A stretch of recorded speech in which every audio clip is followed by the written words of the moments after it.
Tervist. Minu nimi on Margus Rava ja töötan Eesti saatkonnas Ottavas suursaadikuna 3. kuud. Toronto tõmme on nii võimas ja see mass nii suur, et gravitatsioonireeglite järgi kisub ikka siia poole ja ma olen siin juba 3. korda Torontos, võib-olla 4. ja kindlasti 2. korda siin majas. Väga rõõm on siin olla ja teid täna õhtul nii palju siin näha. Seda üritust hakkab juhtima Reet Martenseer. Mina ütlen omalt poolt, et Reet on hariduselt õpetaja, töötanud pedagoogina, riigiametnikuna Ontario provintsivalitsuses, ülikoolis, Toronto ülikoolis ja on olnud samal ajal väga aktiivne osaleja siis teie Eesti kogukonna elus. Ta on hetkel EKN-i asepresident, üleilmse eestlaste kesknõukogu liige ja MTÜ Globaalsed eestlased liige ja samuti on ta liige Vabariigi valitsuse koostöökomisjonis üleilmse eestluse teemadel. Ja korraks veel ajalukku minnes on ta olnud ka Kanadast valitud Eesti kongressi liige aastatel 1992. Seda vestlust kantakse üle ka Zoomis. Zoomi kuulajad ja vaatajad seda kahjuks õigemini nad näevad, kuulevad, nad kahjuks küsimusi esitada ei saa. Küll aga saate küsimusi esitada teie, aga sellest kõigest räägib teile nüüd lähemalt Reet ja ka sellest, kes siin täna vestlusringis osalevad. Kena õhtu jätku. Ja suur tänu. Mul on suur au täna tutvustada meie tänast paneeli, alustades väga austatud Eesti Vabariigi presidendiga Alar Karisega. President Karisel on väga huvitav hariduse ja töökäik. Ta lõpetas 1976. aastal Tartu Keskkooli ja 1981. aastal Eesti Põllumajandusakadeemia veterinaaria teaduskonna. Täiendasin mitmes ülikoolis Saksamaal, Suurbritannias ja Hollandis ja on töötanud vanemteadurina Eesti Teaduste Akadeemias, Hamburgis, Londonis ja Rotterdami ülikoolides ning ka professorina Tartu ülikoolis. Ja aastal 2007 valiti teda Tartu Ülikooli rektoriks. Hilisemalt on töötanud riigikontrolörina, Eesti Rahvamuuseumi direktorina ja Eesti Maaülikooli nõukogu esimehena. 31. augustil 2021 valiti Eesti Vabariigi president ja astus ametisse 11. oktoobril, nii et natuke üle aasta aja tagasi. Huvi võiks ka pakkuda, vähemalt minule pakkus huvi, et 80-ndatel oli president Karis country ensemble Rentaabluse liige, kus mängis viiulit. Selle muusika juurde tuleme natuke hiljem ka tagasi. Ansambli eeskujuks olid kukerpillid. President Karis on abielus endise kauaaegse Eesti Ajaloo Muuseumi direktori Sirje Karisega, neil on 3 last ja 5 lastelast. President Karis on ametiajal esimest korda Kanadas, mille käigus muuhulgas esines ka reedel Halifaxi International Security Forumi. Ja tal on olnud siin olles juba mitmed kohtumised, kahepoolsed läbirääkimised Kanada kõrgete poliitikutega ja juhtidega, kaasa arvatud täna peale lõunat peaminister Justin Trudeauga. Järgmine panelist on meile kõigile hästi tuntud, kuid võib-olla mitte neile, kes on Eestis siin, nii et tutvustan siiski meie aupeakonsulit Laas Leivatit. Laas on elukutselt ajakirjanik, ta on õpetanud Ryersoni ülikoolis ja Seneca College'is ning pidanud loenguid Eestis Sisekaitseakadeemias. Ta on olnud Kanada mereväe ohvitser, kauaaegne EKN-i juhatuse liige, endine esimees ja ka endine ülemaailmsete Eesti Kesknõukogu esimees. Tema oli ka Eesti kongressi saadik koos minuga, nii et see näitab, kui kaua ja kui vanad me oleme, kui kaua me oleme tegutsenud ja kui vanad me oleme. Ja ta lasi esimene artikkel Vastupanus Nõukogude Liidus ilmus juba aastal 1965 ja viimase 20 aasta jooksul on ta kirjutanud 1000 artiklit või üle 1000 artikli, kas lähedalt või kaudselt seotud Eestiga. Juku Gold on Eestlaste Kesknõukogu Kanadas juhatuse liige ja üks ülemaailmse noorte võrgustiku asutajaliikmetest ja endine juhatuse liige. Ta on Torontos kasvanud ja elab nüüd Ottawas, kus on ka föderaalvalitsuse juures tööl. Ja ta on teinud uurimistöid ning kirjutanud artikleid küberkaitse teemades, millest me ka kuuleme natuke rohkem hiljem. Avasõna ma annan nüüd president Alar Karisele. Aitäh! Sulle aitäh ka selle tutvustuse eest. Ma jäin seda kuulama ja mõtlesin, et 9 ametit ja 10 on nälg. Et nii palju erinevaid valdkondi on läbitud, aga elu on selline ja eks need ametid on kõik olnud valitavad kohad, nii et igale poole on mind siis palutud, kas ma ei kandideeriks, nii et mõned on natuke üllatavad seal endale ka, aga siiani on kuidagi läbi elu tulnud. Nii et aitäh selle tutvustus ja tore on siin jälle olla. Et ma viimati olin siin majas 2008, kui oli Tartu Ülikool sai 375 aastat vanast. Ja siis ma rääkisin Tartu Ülikoolist ja saal oli vist teisi pidi, ma istusin seal või seisin seal. Nii et see ei ole mul võõras koht ja tore on siin nüüd presidendina ka tagasi olla ja hea meel on, et on näha palju inimesi, kes siia on tulnud ja et hoiad seda eesti keelt ja kultuuri, mis on ühe väikese rahva jaoks äärmiselt oluline. Täna ma just ju olin ümarlaual, kus oli väga palju siinseid organisatsioone, kes kõik tegelevad olulise tegevusega ja kindlasti on ka muresi palju. Me kõik panime kirja ja vaatame, kuidas siis Eestimaalt saaks tuge siiapoole saata ja et see tegevus siin veel paremini edasi läheks. Nii et seekord ma ei jõudnud korporatsioonidesse, kus eelmine kord sai õlut joodud. Aga võib-olla see amet ka täna ei luba mul niimoodi väga avalikult rohkesti õlut juua, nii et tore on siin olla ja loodame, et me siis vestluse käigest saame ka mõnedele olulistele küsimustele vastused. Ja ma pöörduksin siis esimesena ka presidendile küsimusega ja siis võib-olla Laas ja Juku saaksid ka reageerida presidendi mõtetele. Teil on viimastel päevadel olnud mitmed kahepoolsed kohtumised, nagu ma mainisin varem, Kanada tippjuhtidega. Mida saaksite või sooviksite nende kohtumiste kohta meiega jagada? Eks ma sooviksin jagada kõike, ega siin midagi ju varjata ei ole nendest kohtumistest.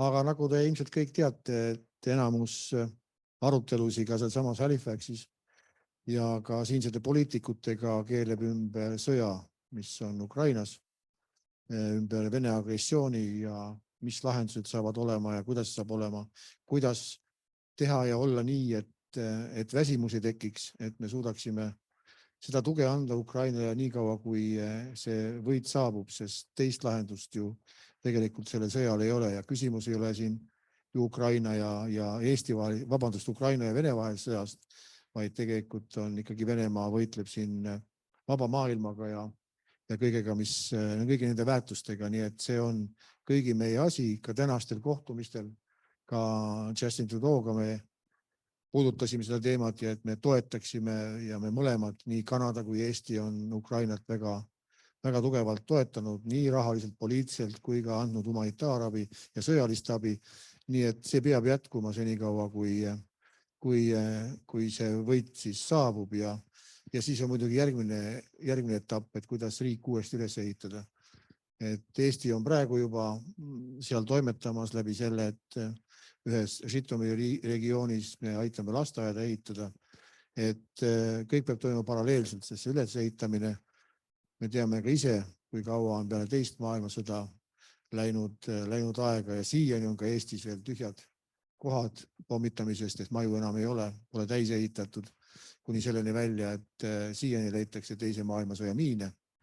Ja kui mõtleme, palju miine on pandud praegu Ukrainasse juba seal samas, kui ma käisin Kiievis, Kiievi eeslinnas, siis seal oli 12 000 maamiini pandud, peidetud laipade alla, peidetud kõikide esemete alla, et veel rohkem kahju teha. Nii et see pilt, mida mina seal nägin 2 kuud peale sõja algust, oli nii õõvastav, et seda on raske isegi kirjeldada. Ja asi on läinud hullemaks. Ta ei ole läinud mitte kuidagi paremaks. Aitäh, Laas, kas sooviksid ka kommenteerida võib-olla kohtumiste kohta või Ukraina sõja kohta üldisemalt? Aga ma hüppan hetkeks ühe asja juurde, mis ei ole siin otseselt seotud. Kuulsime, et te olete olnud muusik ja teie järelhüüa Riho Sibuli surma tõttu oli väga südamliigutav. Need suur tänu selle eest. Ja kui keegi ütleb, et ma pugen temale selliselt, ma ütlen jaa. Okei. Ma panin tähele, et ütlesite, et need väärtused ja need töökspidamised, mida Ukraina kaitseb, meie, mitte ei kaitse mitte ainult ennast, vaid ta peab seda just ka meie eest. See on kõige olulisem asi, mida meie peaks ütlema ülejäänud maailma ja rõhutama. Kui teie ütlesite Halifaxis, et meie ei tohiks karta, just nii, me ei tohiks karta Venemaa kaotust Ukrainas. Selle mõtte taga on väga tugev sõnum, millest mitmed meie välismaapoliitikud aru ei saa. Te ise teate, kuidas Ungari ja teatud määral Prantsusmaa ja nüüd ka USAs on tekkinud sellised arusaamised, et neutraalsus oleks parem, peaksime tõmbama sanktsioonid, vähendama sanktsioone ja nõnda edasi. Et nad kardavad just seda, kuidas Putin võiks reageerida, kuidas Venemaa võiks reageerida, kui nad täitsa kapitaalselt kaotavad. Nii et teie hoiak selles suhtes ei peaks kartma Venemaa kaotust, on väga tabav ja väga hästi välja öeldud. Aitäh! Aitäh! Ega mul ei ole selle kohta liiga palju lisada. Ma olen siin isikuna mitte Kanada valitsuse esindajana, aga minu arust on väga hea uudis tulnud viimase aasta jooksul, et Kanadal tuleb näiteks suursaatkond Eestisse ja koos suursaadikuga, et see missioon kasvab ja Kanada panustab rohkem sellesse regiooni, nii nagu ma olen avalikest allikates kuulnud. Ja ma arvan, et tähtis on meeles pidada, et Eesti on küll väike riik ja Eesti jaoks on täitsa oluline koos liitlastega töötada, aga samamoodi Kanada suur füüsiliselt nagu geograafiliselt suur riik, aga meil on ka liitlased olulised ja väga hea meel mul isiklikult näha, et Eesti tuli nii suure delegatsiooniga ja sai osaleda sellisel väga kõrgetasemelisel foorumil. Ja järgmine küsimus on ka Ukraina sõjaga seoses presidendile.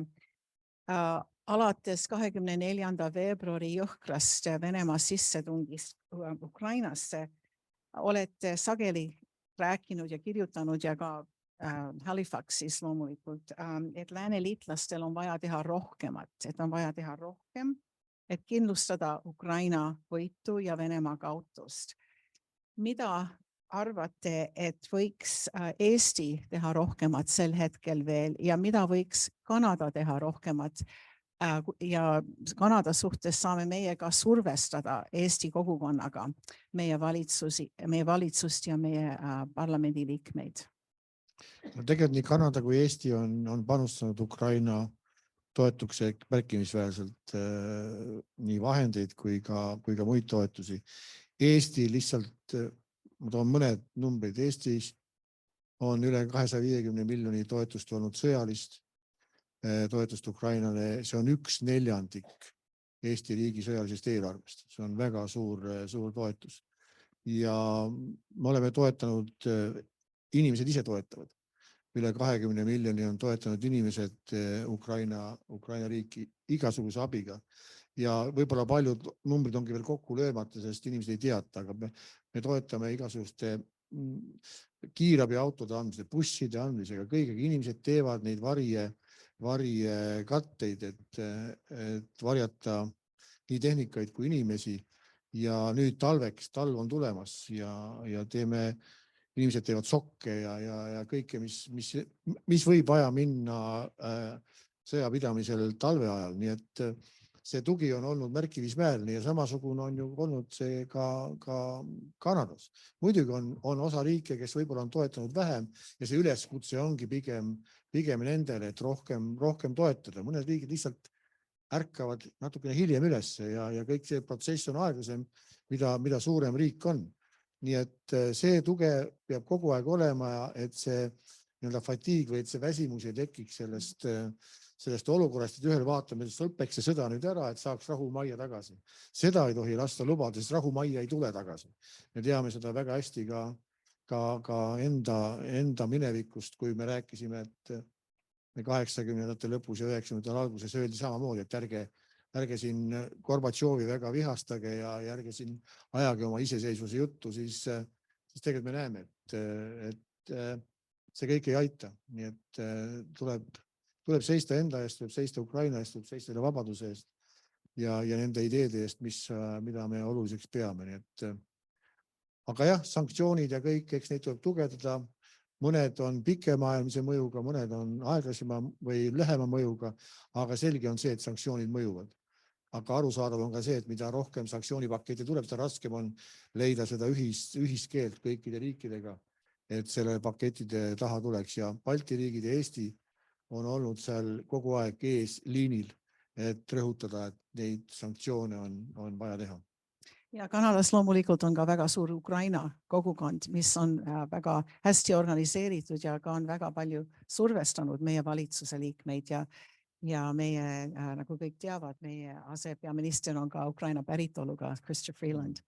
Nii et see on ka ikkagi suureks abiks olnud. Meil on vaja kedagi eestlast siit, kes oleks järgmine Deputy Prime Minister. No, teil siin ju valik on ju. Meil on noori siin, kes võib-olla kandideeriksid. Ma arvan, et võib-olla oleks ka hea, kui meie inimesed, ma ei tea, kas isegi kõik ja president võib-olla ei tea, kui palju on panustanud ka Kanada eestlaskond. Laas, võib-olla ma pöördun sinu poole küsimusega, et võib-olla rääkida natuke Eesti kogukonna survestusest, nii poliitiliselt, kuidas on seda läbi viidud ja siis ka rahalised toetusest Ukrainale ja Kanada-Ukraina kogukonnale. Ma ei usu, et kõik need summad ja see totaalne summa, mis on saadetud Eestile Ukraina abiks, on meil teada. Mina tean, et ERO kaudu üksinda on saadetud, ma arvan, pool miljonit umbes. Ja need korjandused, need toetusaktsioone on siin pidevalt käimas. Üks veel hiljuti, millest lugesime meie ajarähtes, on Tartu Ülikooli fond, mille kaudu saab ka Ukraina õpilasi Tartu Ülikoolis toetada. Nii et seda rahalist, seda ainelist panust Ukraina toetuseks on märkimisväärne on. Aga üks asi, mis on ka väga tähtis, on see, et siin Kanadas on selline organisatsioon nagu Central and Eastern European Coalition. Selle koalitsiooni eesotsas on eestlased. See kõige väiksem liige selles koalitsionis on eestlased. Meie oleme seda juhatanud juba 15 aastat umbes sedagi. Mõlemad viimased esimehed on olnud eestlased, Markus Esk ja Margus Kolga. Igatahes, koos Ukrainaga nad on suutnud, nagu nimetas, survestada Kanada riiki muutma oma meelt, sest sõja alguses Kanada valitsuse ametlik seisukoht oli see, et mitte rünnakurelvastut saata Ukrainasse. Ja see oli just see organisatsioon koos teiste poliitikutega, näiteks Kanada parlamendi liikmetega, mille kaudu sai Kanada valitsus oma seisukoht muuta. Nii et Kanada enam ei peatu ainult kiivritega ja tente ja telkidega ja arstidega, vaid tõesti saadab ka Ukrainasse relvastust.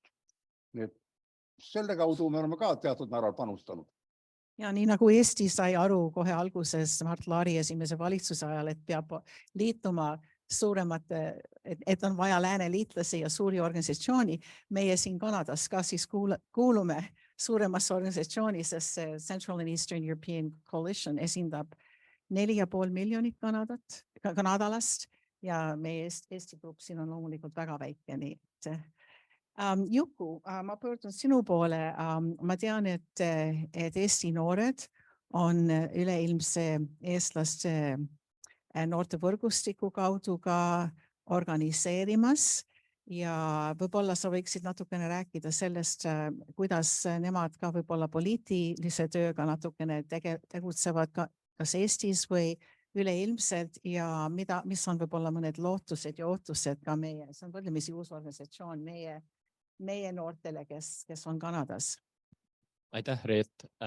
No aastal 2019 suvel oli Esto festival Eestis ja ma tean, mitmed teist olid kohal ja selles oli ka noorteprogramm, millest tuli välja, seal oli umbes 57 noort äkki läbi maailma, kes tulid kokku ja sellest tuli välja selline organisatsioon nagu ülemaailmne Eesti noortevõrgustik või lühidalt ma ütlen lihtsalt võrgustik.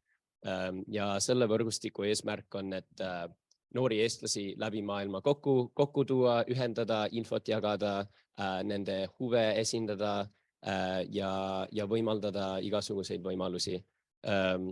Ja nii, et see ei ole, ma ei ütleks, et veel, et see organisatsioon oleks poliitiline, aga selles mõttes, et kui grupp saab kokku näiteks virtuaalpäevadel, mis on olnud suur COVID-i aegne üritus Zoomi kaudu, on igasugused asjad diskussioonil, näiteks eesti keel, kuidas säilitada kultuuri välismaal, kuidas paremini kaasata erinevaid noori. Ja see on minu arust võib-olla mitte Ukrainale vaadata, aga see on poliitiline ja ma teeks väikse shout-outi, et tegelikult Kanada esindaja noortevõrgustikus istub just siin Mihkeli Aenes. Nii et ja me loodame, et see organisatsioon kasvab rohkem. Ma mainiksin ka, et hiljuti võib-olla poliitilisemalt on tekkinud selline organisatsioon nagu Noored eestlased Torontos. Lihtsalt ma arvan, see idee tuli välja tegelikult selle tõttu, et lätlased ja leedulased ja ukrainlased ja valgevenelased, nad olid kõik organiseerinud oma väikseid noortegruppe läbi Kanadat, aga eestlaste kohta Kanadas ei olnud selline organisatsioon. Nii et NET või Noored eestlased Torontos, neil on Instagram page ja neil on email. Nad on aidanud, ma arvan, esimene üritus oli oktoobris ja see oli koos Läti ja Leedu ja teiste kogukondadega, et toetust Ukrainale, ma arvan, rahalist toetust kuidagi korjata. Nii et uued asjad on juhtumas ja see COVID-i ajastus on olnud nii hea kui halb asi, muidugi loomulikult halb, aga hea selles mõttes, et on lihtsam inimesi kokku panna kas Zoomi kaudu või emaili kaudu või ka selle uue platvormi globalestonian.com kaudu, kus noore tegevus on ka kaasatud. Ja aitäh. Minnes edasi natukene selle aktivismi ja teemadega ja tagasi Eestisse. Eestis on valminud viimase aasta jooksul kodanikuühiskonna tegevuskava ja ma sooviksin küsida, kui aktiivsed on Eesti noored, kas poliitikas või kodanikuühistike raames?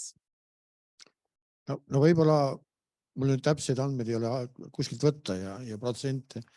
See on rohkem nagu arvamuse peal praegu ütlen või tunnetuslik küsimus. Et ütleme kodanikuühiskonnas küll, ütleme nad tegutsevad, mida ma tahaksin rohkem nagu näha, et poliitikas oleks rohkem noori. Et neid seal väga palju ju ei ole, et noori ei tule väga palju peale poliitikasse ja sellega ilmselt siis peab rohkem nagu tegelema. Miks see nii on? Siin võib ka natukene aimata, ega võib-olla poliitikud kohati teevad ka kõik selleks, et sinna väga palju uut jõudu peale ei tule, lihtsalt oma käitumisega, väljaütlemistega ja oma stiiliga, kuidas ka meil Eestis Riigikogus teinekord väitlused käivad. nii et jah, sellega tuleb tegeleda ja et oleks võimalikult rohkem noori, kes aktiivselt kaasa räägivad. Kui noored ja kes eriti veel haritud noored, kui nad hoiavad ennast poliitikast eemale, siis on meil probleem, sest siis hakkavad riiki juhtima mitte targad inimesed, vaid hakkavad vähem targad inimesed ja lõpuks juhivad riiki lollid. Et seda me ilmselt ju keegi ei taha. Ja aitäh ja rääkides noortest, meil on siin saalis on ka täna Toronto Eesti Seltsi täienduskooli ja keskkooli ja gümnaasiumi õpilasi. Võib-olla need, kes on siin, võiksid tõusta, et me näeme, kus te olete. Pidite siin mõned olema. Kas võiksite ennast näidata? Ärge häbenege, seal nad on.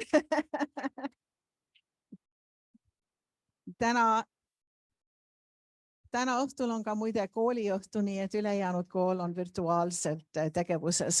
Aga ma tean, et on ka valmistatud paar küsimust presidendile nende poolt ja ma võtaksin need nüüd vahepeal ja siis me lähme paneeli juurde tagasi ja siis lõpus on veel rahval, teie seast võtame ka küsimusi. Aga kas noored tulevad ise või kes esindab neid, siis me peame mikrofoni teile andma. Nad räägivad sealt. Palun.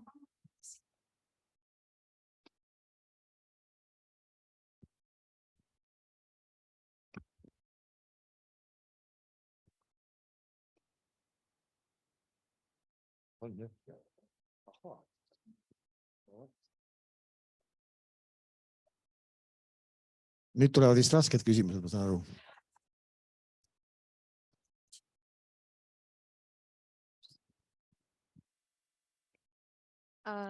Tere, minu nimi on Tuuli Leibad ja õpilased küsivad, mis oli teie esimene töökoht, miks otsustasite kandideerida presidendiks ja mis oli esimene suurem töö või otsus presidendina?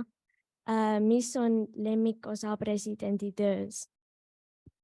No ma ütlesin, et oled keerulised küsimused. Esimene töö.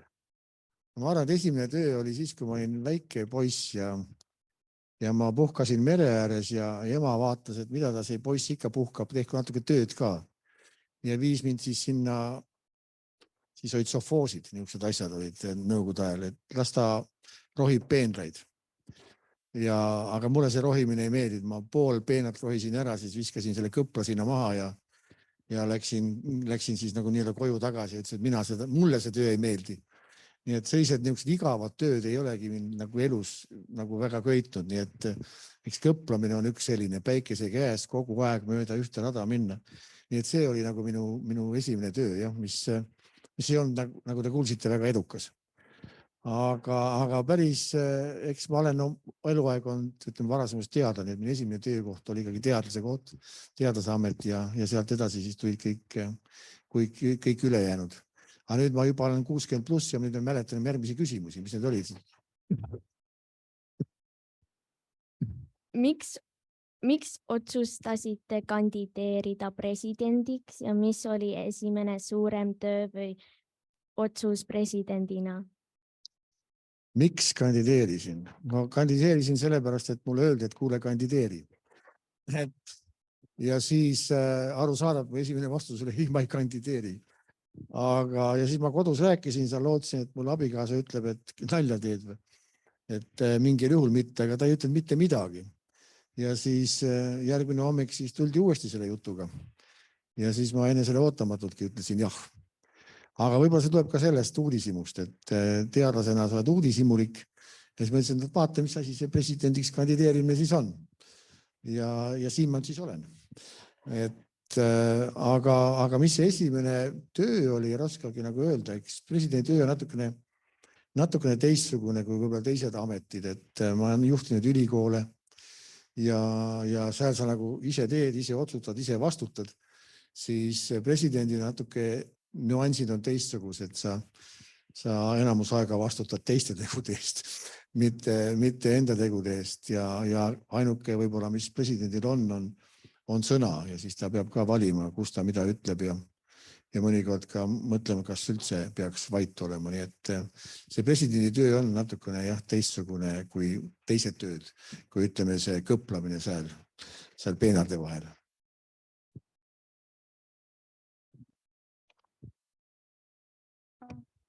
Minu nimi on Eliise ja teine küsimus on, kui lihtne on siit minna Eestisse ülikooli?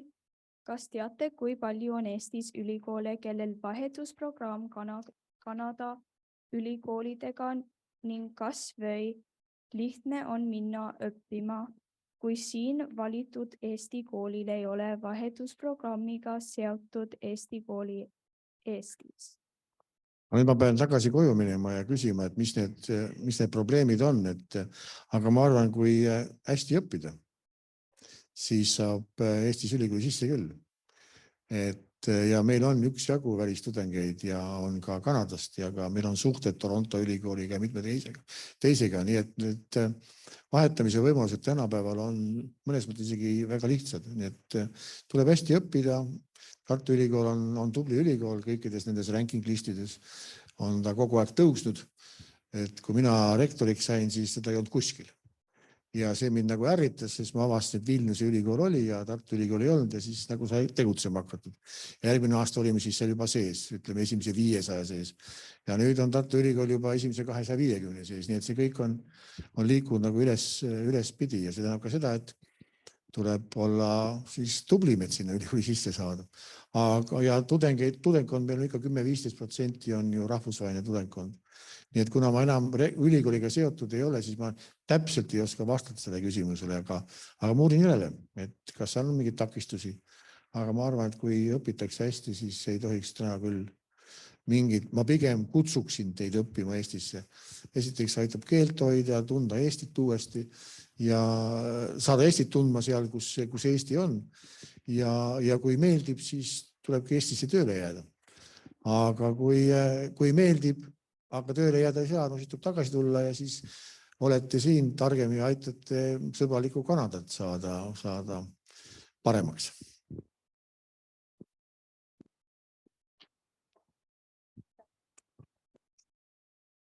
Meie julgete noortele ja presidendile vastust. Aga meil on laval ka üks noorema põlvkonna esindaja, kes on Eestis elanud. Võib-olla Juku tahaks natukene mõne lausega rääkida ka kogemustest ja see oleks ka võib-olla vastuseks osaliselt noorte küsimusele. Aitäh, Reet. Ja no mina ja olen siin sünninud kasvanud ja ma rääkisin, et ma olen nüüd või hiljuti noorte asjadega tegev olnud. Ma ei tea, varsti ma joon selle vanusele, et ma ei ole enam noor, aga eks siin toas ma olen ikka okei paar aastat. Aga ma arvan, kõige tähtsam küsimus, mis on kogu aeg tekkinud, on kuidas toetada noori oma juurte avastamisel. Ja just see küsimus, härra president, te just mainisite, et ma kutsun teid Eestisse õppima, aga kuidas reaalselt luua neid võimalusi, kuidas võimaldada seda? Kutse on üks asi ja mingi idee või mõte. Ja ma arvan, et Välisministeerium koos KÜSK-iga, KÜSK on, mul on siin kirjas, kodanikuühiskonna sihtkapital, ehk siis inglise keeles National Foundation of Civil Society. KÜSK-il olid eelmisel aastal stipendiumid noortele ja minu teada oli 22 noort välismaalt, kes said selle stipendiumiga ehk siis scholarship'iga rahaga said Eestisse minna pikemaks ajaks. Ja ma arvan, need olid enamus praktikakohtade jaoks ehk siis nagu internship'ide jaoks. Ja see on hästi oluline. Mina ise tegin pärast ülikooli lõpetamist, ma tegin praktikat Eestis. Mul oli suur võimalus suur tänu korporatsioon Rotaljale, kes maksis minu lennupiletid kinni ja siis andis väga soodsa ja prestiižika elamiskoha Toompeal. Aga igal ühel ei ole see võimalus ja ma arvan, et hästi oluline on see, et oleks nii palju võimalusi, kui üldse võimalik, et noortel oleks lihtne ja võib-olla soodne või odav minna Eestisse ja proovida kas või tööle või vahetusõppele või mis iganes, aga mingit pikemat aega kui lihtsalt laulupeole või kui lihtsalt mingile perekonnaüritusele.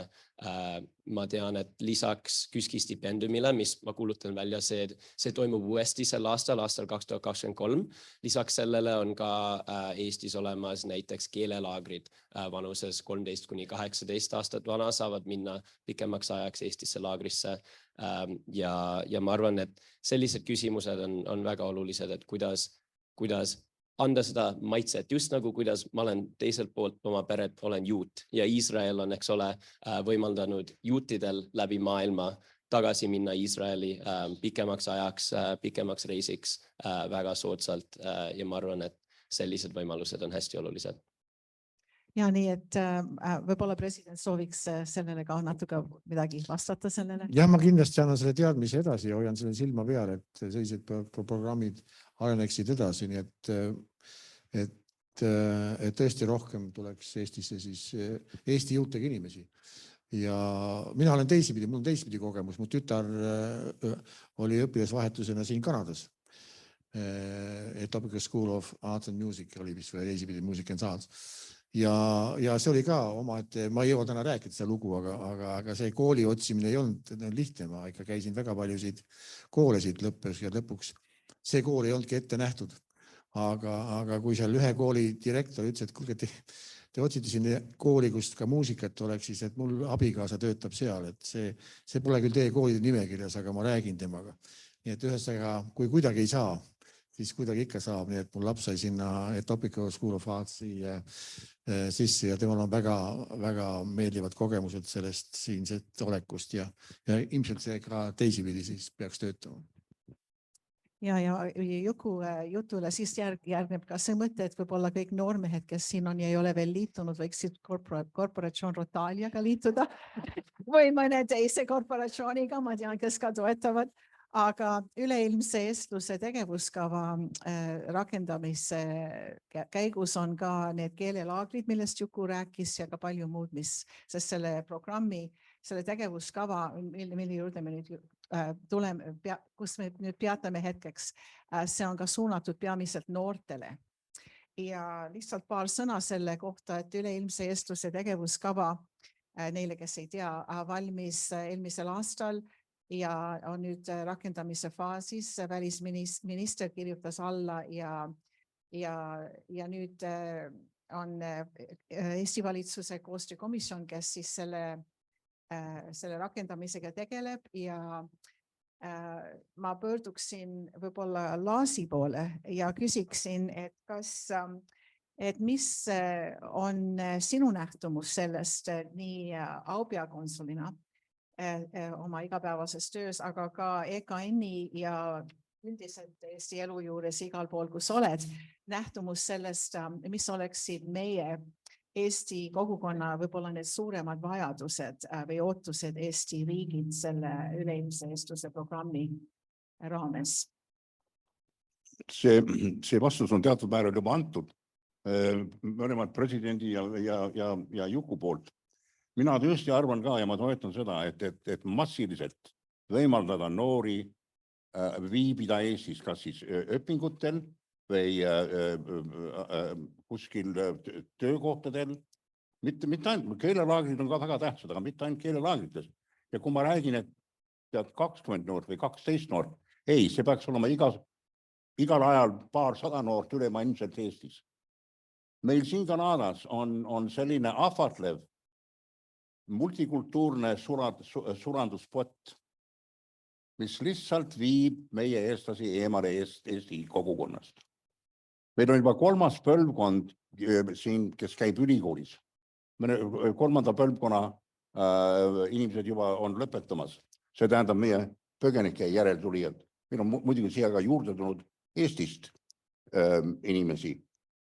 Kahjuks ma pean ütlema, et suurem osa meie oma siin põgenike järeltulijatest ja värskelt tulnud Eestist ei oskanud totaalselt meeldida oma vahel, kuigi siin on äärmiselt vahvad näiteks meie täienduskooli õpetajad, kes on Eestist tulnud ja löövad täiel määral kaasa meie ühiskonnas.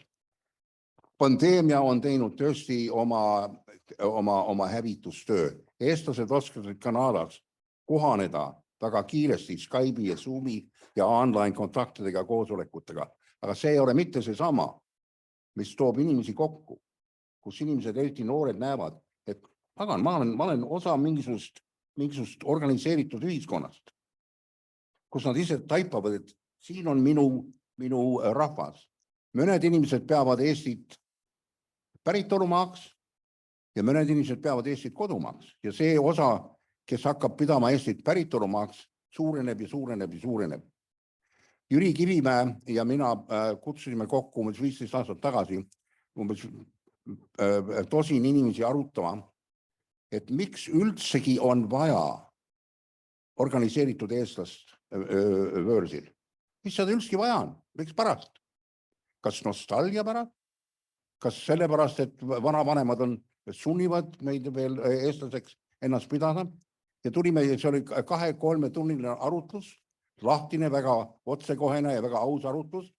Ja tulime otsusele, et meil on vaja organiseeritud eestlaskonna üle maailma ja oma asukohamaades sellepärast, et olla tugiks Eesti riigile.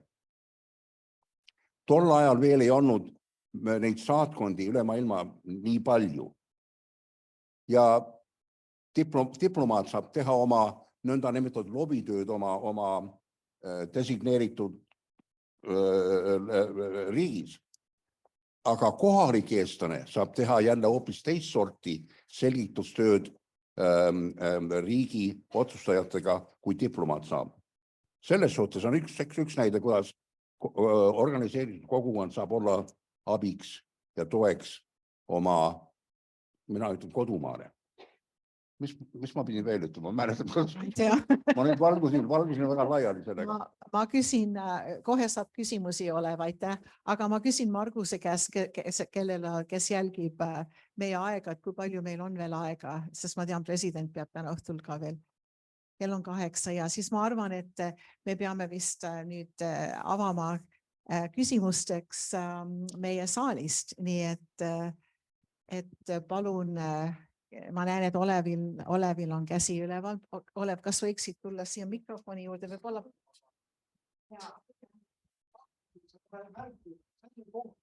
Mis on räägitud ja see on see, et meil on Toronto ülikooli ja Tartu ülikooli vahel juba aastakümneid olnud vahendusleping. Õpilased võivad tulla ilma õppemaksudeta ühest riigist teise ja kuna Kanada õppemaksud on kohutavalt kõrged nüüd, siis on see suur eelis Eestist tulijatele. Probleem on aga see, et Eestist tulijad on olnud mitmeid ja tahtjaid ja paljud on käinud, aga vastas suunas on arvud ääretult väikesed. Ja ma tahaks rõhutada seda, et meil on Toronto ülikooli stipendiumifondid, mis said üles saetud tükk aega tagasi, mis olid tol korral mõeldud selleks, et Eestist tulija saab teatud toetust siin Tartu kolledži käest elamise koha ja ka lisakulusid, aga need on ka teisipidi kasutatavad. Kui tahab üks eestlane siit või üks õpilane siit minna Eestisse õppima, saab ta samuti sealt stipendiumi taotleda ja kui me leiaks neid eestlasi ja ka teisi, kes tahavad minna Eestisse õppima siit, see oleks tohutu pluss ja annaks kogu selle vahetusprogrammile uut hoogu. Meil on summad kuskil $25–30 $1,000 aastas kasutatavad selleks. Ja ma väga loodan, kui keegi siit kuuleb ja oma sõpradele saab öelda, noortele sõpradele, tulge, minge, soovige ja te saate sinna.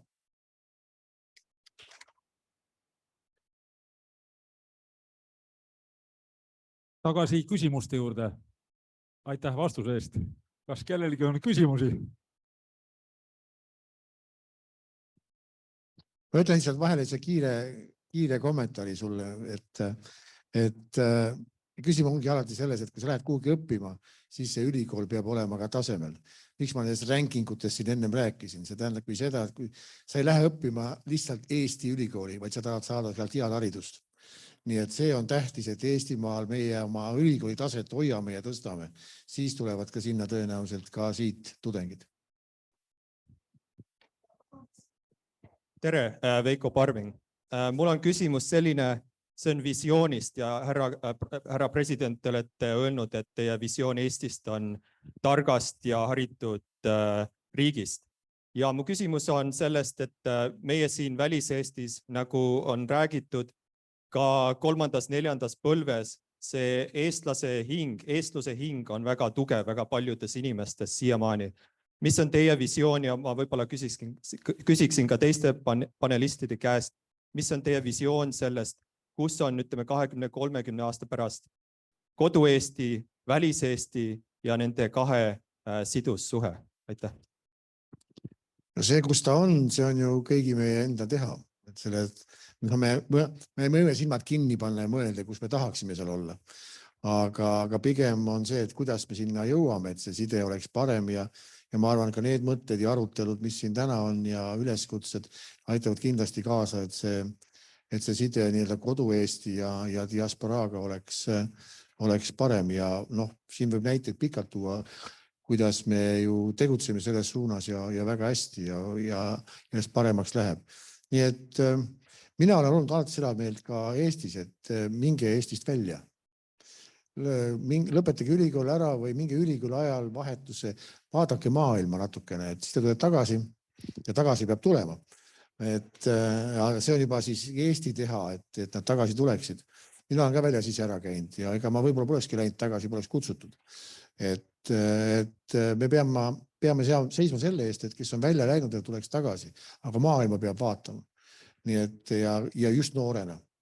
Et erinevaid kultuure tunda õppima ja siis tunnetada seda Eesti kohta tegelikult siin selles suures maailmas.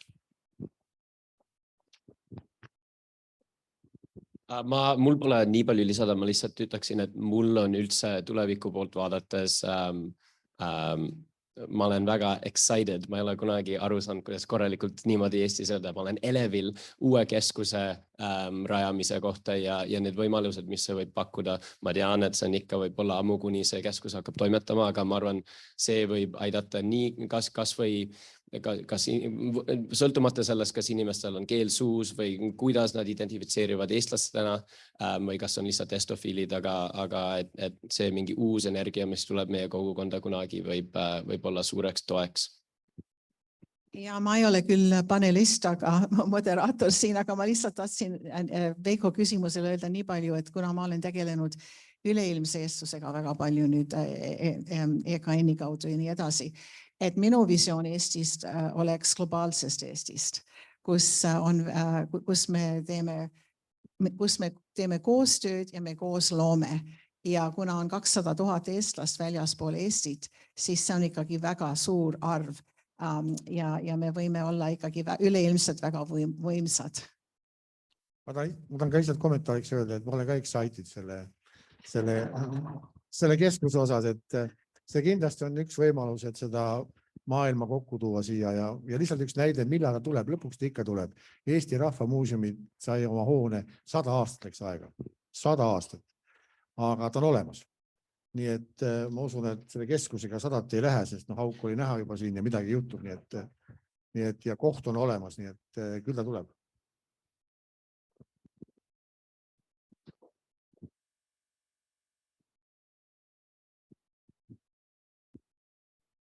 Nüüd pean küsima Google'i tõlke abil seda küsimust, aga ma tahaks teada, kui palun, Google'i tõlke abil ma küsin seda, kui enesekindlad on eestlased sõda silmas pidades, investeerimine tulevasse karjääri, varasse ja nii edasi, on inimeste eluplaanid elule kuidagi mõjutatud hirmust Venemaa sissetungist?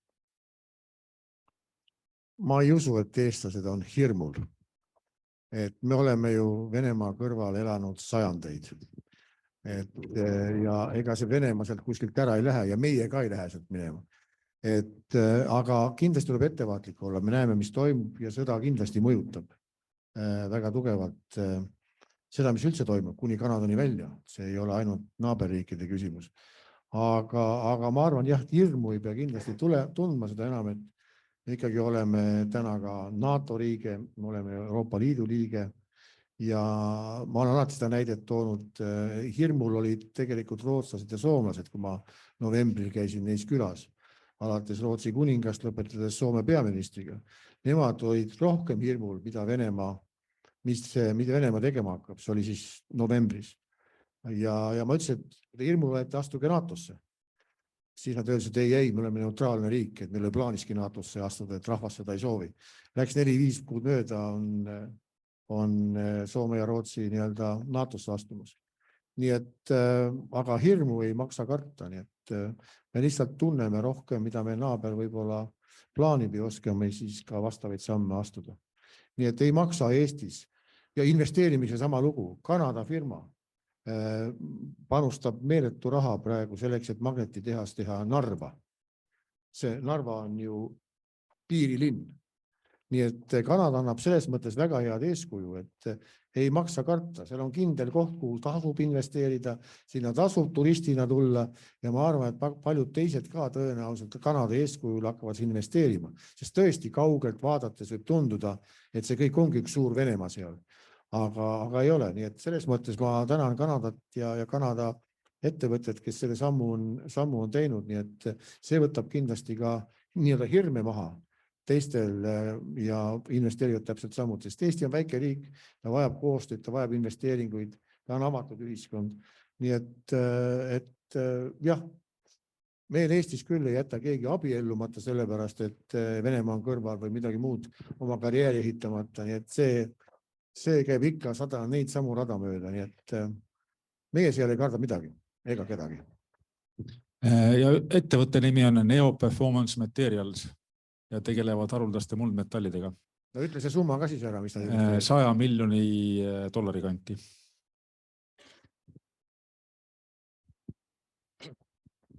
Mikko Linkrus, küsimus on, me oleme rääkinud noortele, aga neid, kes on keskvanem siin, mitte vana, aga seal kas ongi programmid, et aitada, kui me sooviksime minna Eestisse võib-olla nagu 5 aastat või midagi, mõnid on perekonnad ka ja võib-olla tulevad tagasi, aga tahavad minna Eestisse, et teha natukese ajal seal tööd ka, sest kui ma vaatasin paar aastat tagasi, oli väga raske leida informatsioon sellega.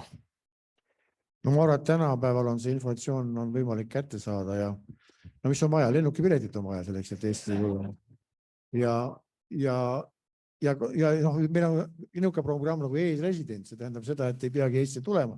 On võimalik oma firma asutada ka siin Kanadas olles. Aga põhimõtteliselt meil on ka koolisüsteemi niimoodi aretanud, kui tõesti lapsed ei oska näiteks eesti keelt, see on IB programmid olemas, kus saab siis inglise keeles õppida, aga te olete Eesti keskkonnas, nii et küll see eesti keel ka tuleb sinna külge. Aga eks töökulutused on üleval, nii et kui leiate ja Eestis on tarku inimesi väga vaja, sõltumata vanusest. Nii et kui leiate sobiva töökoha, siis kindlasti saate tulla. No selleks ei pea olema eriprogramme, eriprogrammid on ikkagi noortele inimestele, kes siis kas õpilasvahetusega või muud moodi nagu tuleksid. Nii et kui te olete väge täis, te olete korporatsiooni liige, et ütelge siis oma, ma ei tea, kes te abielus olete, aga öelge siis oma naisele, et nüüd läheme ja siis tulla.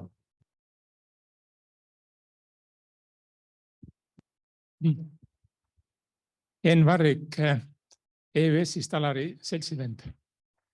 Eelmise kommentaari kohta, et Rotalia toetab noori, et kui tahate, et Eestis hästi elada, astuge Rotaaliasse. Aga kui tahate kaugemale jõuda, näiteks 2 viimast presidenti on meil olnud EÜS-ist, nii et siis ikka astuge EÜS-i. Aga küsimus on selle sõja kohta, et kui Venemaa peaks nüüd sõja kaotama, siis tavalised võitjad hakkavad kaotajamaid ümber jagama. Ukraina tahab kindlasti Krimmi tagasi saada.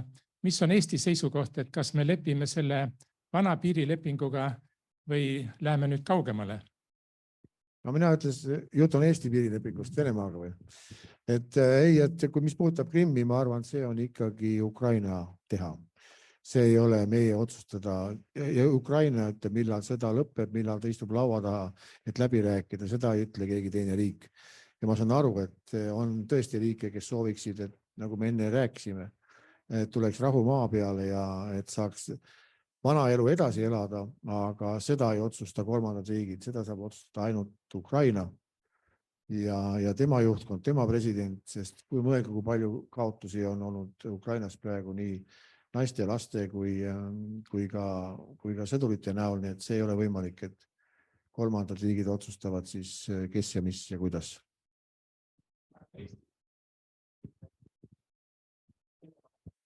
No ma ei tea selle lepingu, mõned on isegi öelnud, aga ma vist ei tohi nii öelda. Ma ei ole vaba inimene enam. Et noh, see piirileping on praegu täpselt selles seisus, kus ta on. Ja eks Eesti ühiskond on ju ka, on erinevad arvamustel, kas tuleb selle piirileping tuleb teha selle kontrolljoonega või tuleb oodata paremaid aegu ja ka Petseri-tagused maad tagasi saada. Nii et praegu on seis täpselt selline, nagu ta on. Ja mul on nüüd kahjuks vajalik öelda, et see tuleb viimane küsimus, sest et presidendi julgeoleku eest vastutavad kuningiliku ratsapolitsei liikmed on öelnud, et me peame lahkuma siit kell 20:40, mistõttu siis jääks veel aega suhelda jookide ja suupistate juures natukene pärast vestlusringi lõppu. Räägi Peeter Martin. Küsin küsimus, mis on ka seotud Ukraina sõjaga. Eestis on tulnud minimaalselt 50 000 Ukraina sõjapõgenikke. Paljud käivad lihtsalt läbi, aga ma usun 50 000 on jäänud peama ja võib-olla on rohkem tulemas. Aga õieti need, kuigi on nimelised ukrainlased, on tihtipeale rahvuselt venelased, sest sõda on puutunud eriti Ida-Ukraina provintsi, mis on venelaste alad. Kas see ei ole meile üks suur väljakutse, et neid integreeruda Eesti ühiskonda ja mitte, et nad lahkuks Vene ühiskonda Eestis ja mis juhtuks, kui isegi veel neid tuleb juurde? Ja ka viimane küsimus, mis arvasid Trudeau'st? Mis arvasid Trudeau'st? No, jah.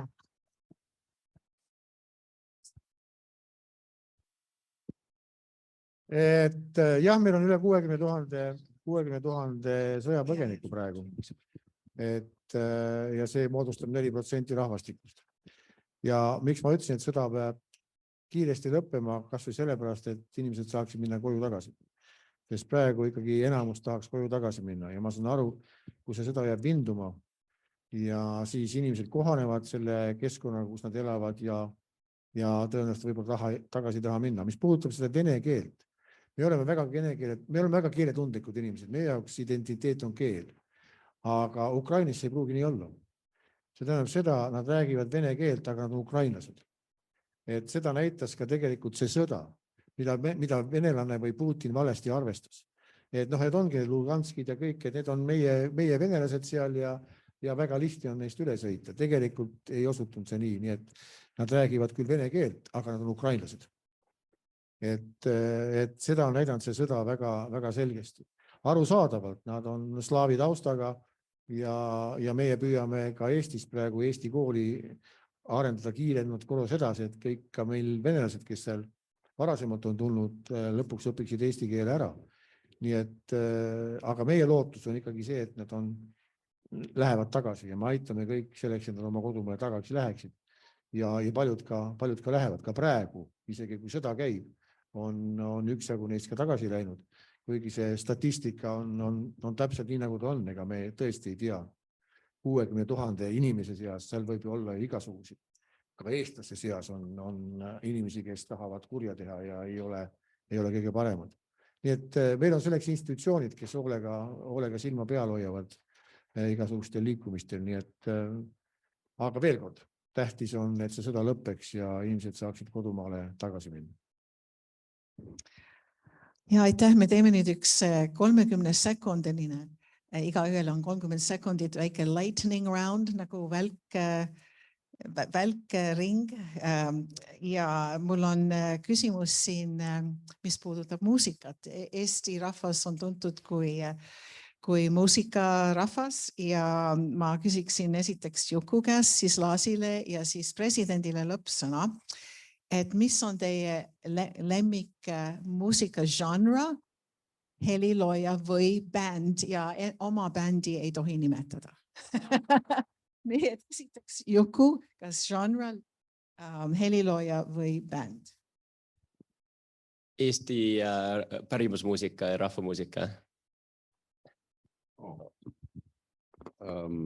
Jazz ja blues ja üks minu lemmikutest oli just see bluesbänd, see Ultima Thule? No, kuigi Enne oli juttu Riho Sibul. Ma ei mäleta nime, aga Eesti blues ja lemmik helilooja on Peep Sarapik.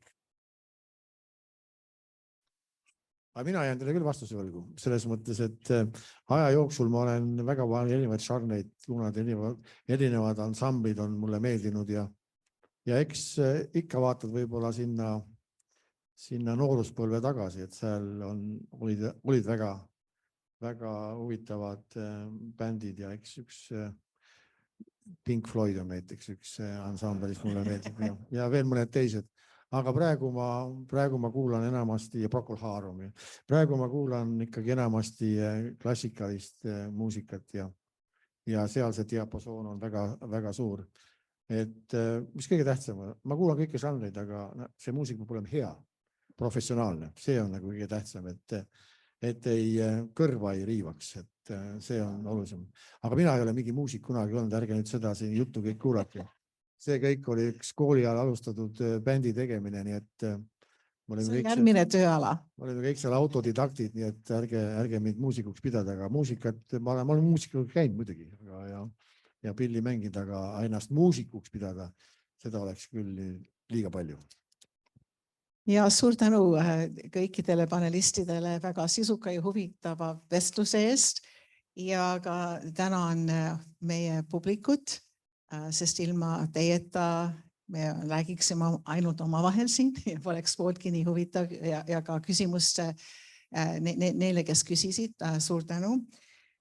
Eriline tänu president Alar Karisele, kes leidis aega väga tihe päevakava lõpus ka meiega siin ühineda ja osaleda ja me loodame, et tulete tagasi nii presidendina ja ka paarikümne aasta pärast jätkuvalt eraelus ja et teil on ka võimalus külastada meie teisi Kanada kogukondi Vancouveris ja Albertas ja Hamiltonis ja nii edasi.